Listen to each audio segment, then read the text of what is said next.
Magandang araw mga kaibigan. Pag-usapan natin ngayon ang masalimuot na relasyon ni Pangulong Marcos Jr. at ang kanyang super ate si Senator Amy Marcos. Okay, sa wakas inamin ni Senator Amy Marcos yung relasyon nila sa kapatid niya not ideal. Ito, sa Manila Times na article, title, "We don't talk anymore," Amy says of her brother. Hindi na sila nag-uusap. Matagal na daw na hindi nag-uusap. So, anong ibig sabihin nun? Yung relasyon hindi na maganda. Okay, so, we don't talk anymore. It's been a long time.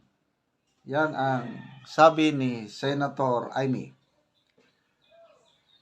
The senator said that she and her brother only have a chance to talk during public gatherings, but there are people around him who prevent them from talking privately. Dapat sana mag-usap sila ng masinsinan.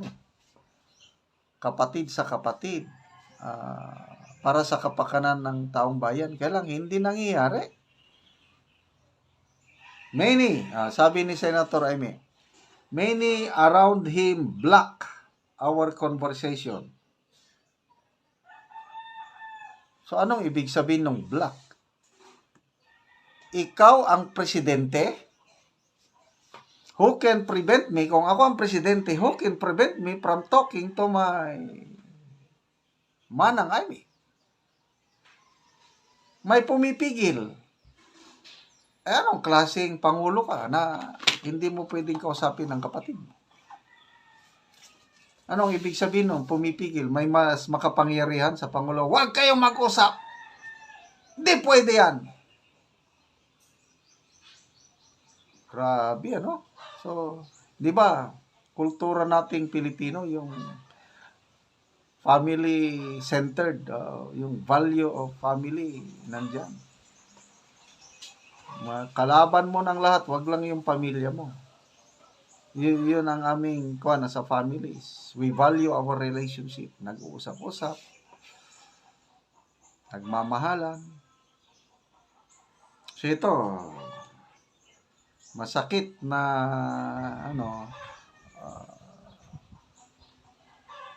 there is really something wrong kung hindi kayo makapag-usap na magkapatid, lalo na kung sa kapakanan ng ating inang bayan.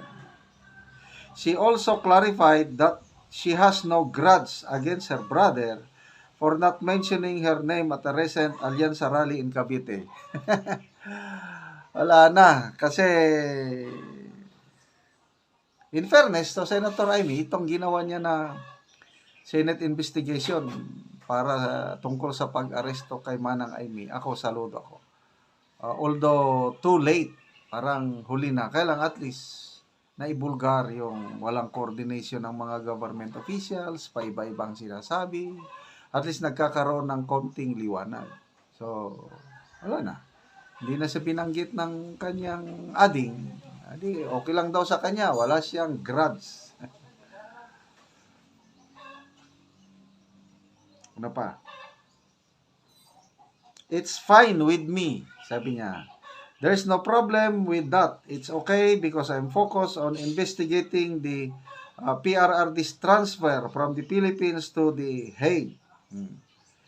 Okay, may siya.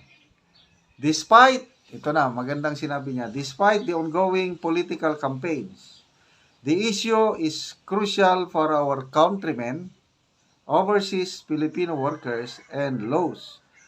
This matter goes beyond former President Rodrigo Duterte. It concerns our nation's sovereignty.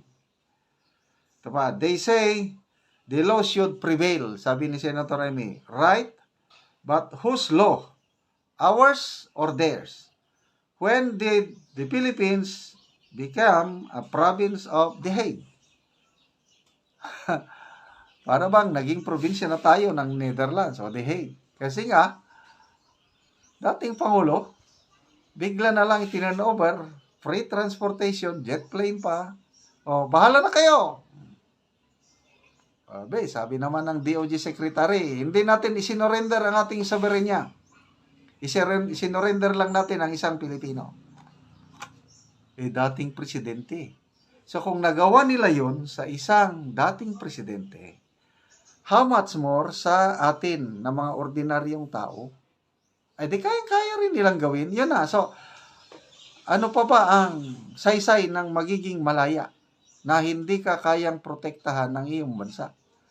Kaya, ang mga OFWs natin, mga nababasa kong comments, nahihiya sila sa kanilang sarili.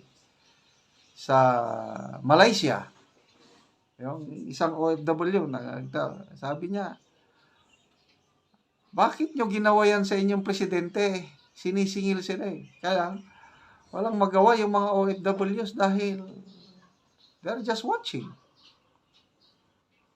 Tapos, mensahe pa ng Pangulo sa Laguna na rally.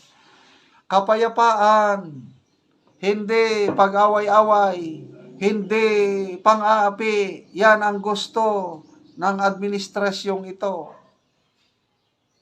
Maniwala ba kayo na ayaw nila ng away-away? Ayaw nila. Ay, nako. Hindi nyo na maloko ang taong bayan. Maraming nagmamahal kay Pangulong Rodrigo Roa Duterte. At malalaman natin ang pagmamahal na yan sa eleksyon. Again, huwag tayong gagawa ng marahas. Simple lang tayo. Tahimik lang. Pwedeng mag-protest rally, march, yung peaceful. Walang kaguluhan. Ang inyong galit, ilabas nyo sa Mayo 12 sa balota, vote straight, PDP, laban. Para sa kapakanan ng ating inang bayan. Salamat mga kapatiran sa inyong pagsubaybay sa ating channel. Nakakatulong kayo ng malaki sa tribong Talaandig sa Bukidnon. Dahil ang kita natin sa channel na ito ay ginagamit pantulong sa tribong Talaandig.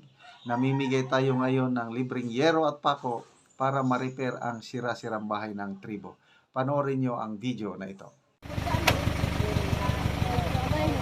Huwag mo na ni ang hero nga ihatag.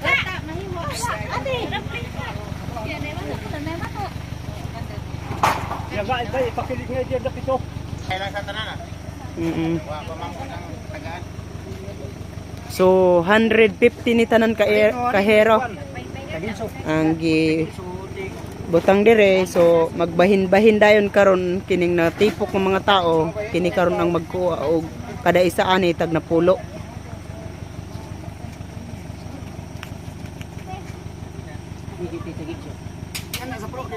Oo, sige ante dayon ko.